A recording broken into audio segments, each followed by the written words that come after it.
Hello mga tao! So get ready with me paadto sa akong first day of class. So karon nagtoner ko sa akong face para mawala ang mga excess dirt sa akong dagway na agis ako ang makeup kahapon. And syempre nudnudan lang na to na siya nudnudan, apilo na to ang liog para mawala po ng hugaw. And karon mag-moisturizer na ko sa akong face para sa dili kayo dry kay medyo dugnaw jud karon diri so kailangan ako mag-moisturizer para hydrated ako ang skin. And now nag-sunblock gihapon ko maski wala kayo init diri pero kay importante man jud ang sunblock no, so magpahid lang jud gihapon tag sunblock sa atong now. Syempre nudnod na tanan nudnod dira no, apil pala ta tong liog. So okay na siya, pahid lang pahid girl, love lang that girl. And now sige tawag kanang primer di ay mag-primer ko sa ko ang face kay dagko kayo kog pores, so kailangan mag-primer muna ko bago na ako ibutang sa ko ang nawong kay di jud mabangbang ang pores. So karon tawag concealer. So nag-concealer ko sa ko ang under eye kay as you can see very lalom na kayo na ko ang under eye guys, kay mura jud ako naipon for how many years ang kaitom ug kalalom sa ko ang under eye kay kulang jud ko sa tulog. So pagsensyahin lang na ako under eye guys. And karon gamit ko ako ang bag-ong nabalaan na magamit aning cushion kay sa una naga-cushion jud ko no, pero wala na akong nagagamit. And then nagbalik na po ko kay wala lang trending mo siya sa TikTok. So gitry po na ko siya.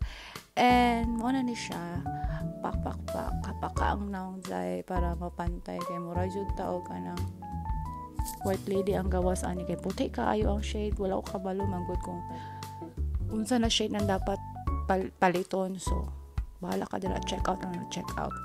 And go for the kilay na ang girl. So kapuya mag-voice over. So mga girl, gilay lang jud ta girl.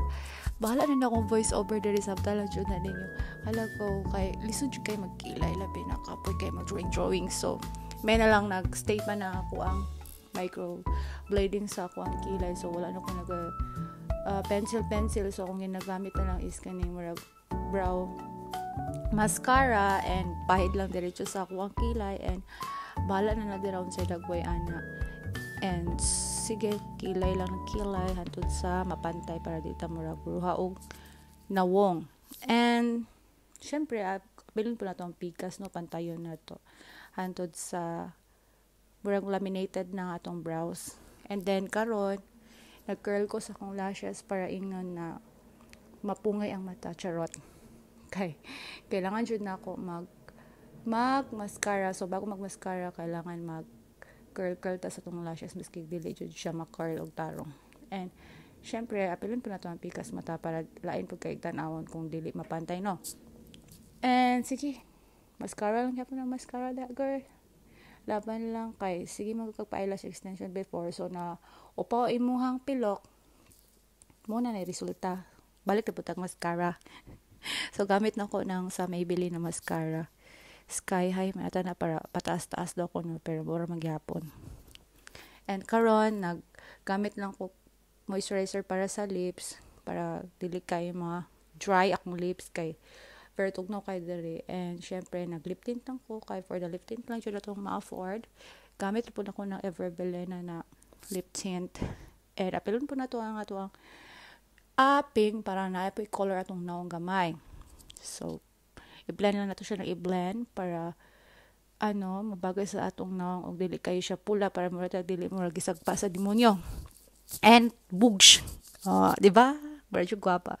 So napa ko ipaingani pasensya lang. So nag-fit check pack ko no.